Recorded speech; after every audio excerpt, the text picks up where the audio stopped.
Bismillahirrahmanirrahim. Assalamualaikum warahmatullahi wabarakatuh. Perkenalkan, kami dari kelompok 7 akan memaparkan materi yang berjudul bentuk kepemilikan bisnis. Sebelum masuk materi, izinkan kami untuk memperkenalkan diri. Perkenalkan, nama saya Muhammad Sadil Irfan. Nama saya Farah Salwa Farida. Saya Reza Tifat. Saya Silva Febrianti.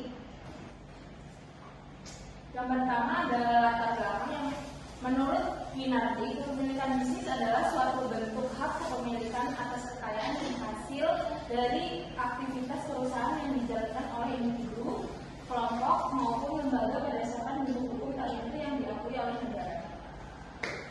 Yang selanjutnya ada bentuk-bentuk kepemilikan bisnis. Masing-masing kepemilikan bisnis memiliki kelebihan dan kelemahan sendiri. Kelebihan dan kelemahan tersebut dapat dilihat dari luas bidang usaha yang akan dijalankan, modal yang dimiliki, batas tanggung jawab, dan kewajiban masing-masing pemilik, serta pembagian keuntungan masing-masing usaha.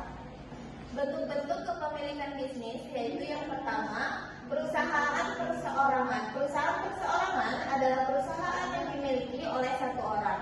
Kelebihan dari perusahaan perseorangan yaitu kemudahan dalam pendirian, tidak memerlukan organisasi besar, serta cukup dikelola dengan manajemen sederhana. Pemilik usaha juga sekaligus bertindak sebagai pemimpin dan penanggung jawab terhadap segala aktivitas perusahaan, termasuk kewajiban terhadap pihak luar. Yang kedua, firma, yaitu perusahaan yang didirikan oleh dua orang atau lebih dan menjalankan usaha atas nama bersama. Pemilik firma memegang kendali penuh atas perusahaan dan bertanggung jawab terhadap risiko seperti utang piutang. Yang ketiga yaitu ada perseroan komanditer atau CV, yaitu bentuk badan usaha yang populer di Indonesia. Persekutuan ini didirikan berdasarkan kepercayaan antar sekutu yang menjadi fondasi utama dalam operasionalnya. Karakteristik paling menonjol dari CV adalah adanya dua jenis sekutu dengan tingkat tanggung jawab yang berbeda, yaitu sekutu aktif dan sekutu pasif atau komanditer. Yang selanjutnya adalah bentuk-bentuk dari kepemilikan bisnis ada perseorangan atau terbatas. PT adalah badan hukum yang didirikan berdasarkan perjanjian untuk melakukan usaha dengan modal tertentu yang terbagi dalam saham serta memenuhi ketentuan hukum yang berlaku. Lalu ada perseorangan terbatas atau PT. Ciri-ciri penting PT meliputi yang pertama ada merupakan badan hukum yang menjalankan kegiatan usaha. Lalu yang kedua ada didirikan atas dasar perjanjian antar pihak. Lalu yang ketiga ada modal terbagi dalam bentuk saham. Yang keempat tunduk pada persyaratan undang-undang dan perusahaan pelaksanaannya. Lalu ada jenis-jenis PT berdasarkan kepemilikan. Yang pertama ada PT biasa, merupakan PT yang didirikan oleh warga negara dan badan hukum Indonesia. Lalu yang kedua ada PT terbuka, merupakan PT yang memungkinkan warga negara atau badan hukum asing sebagai pemegang saham. Lalu yang ketiga ada PT Persero, merupakan PT yang dimiliki oleh pemerintah melalui BUMN seperti PT Telkom. Lalu ada perusahaan negara. Jadi perusahaan negara itu yang pertama ada perusahaan jawatan atau pekerjaan, yang kedua ada perusahaan umum perum, lalu yang ketiga ada perusahaan perseroan atau persero. Baik, yang selanjutnya adalah perusahaan daerah dan disingkat PDI.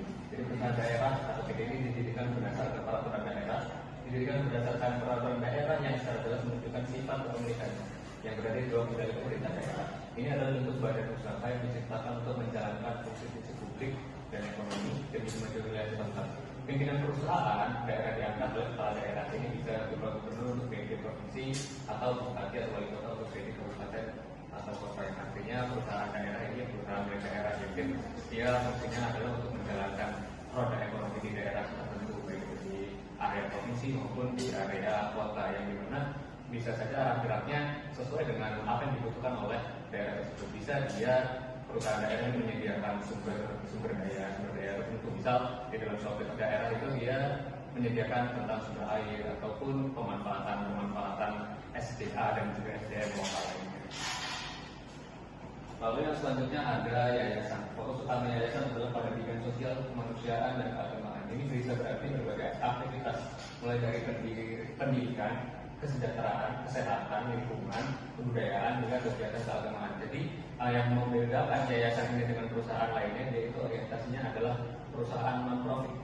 tidak mencari sebuah keuntungan.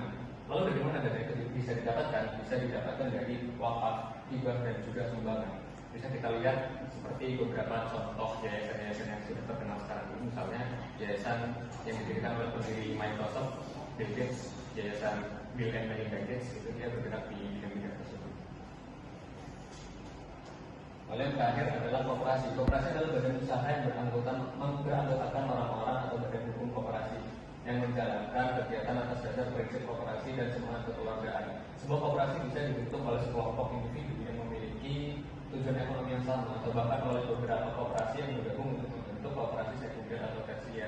Artinya, koperasi ini adalah badan hukum yang dibentuk oleh sekumpulan masyarakat, sekumpulan beberapa orang yang dia memiliki tujuan yang sama, yang dia itu bertujuan untuk membangun gerakan ekonomi di daerahnya untuk kesejahteraan masyarakat itu sendiri.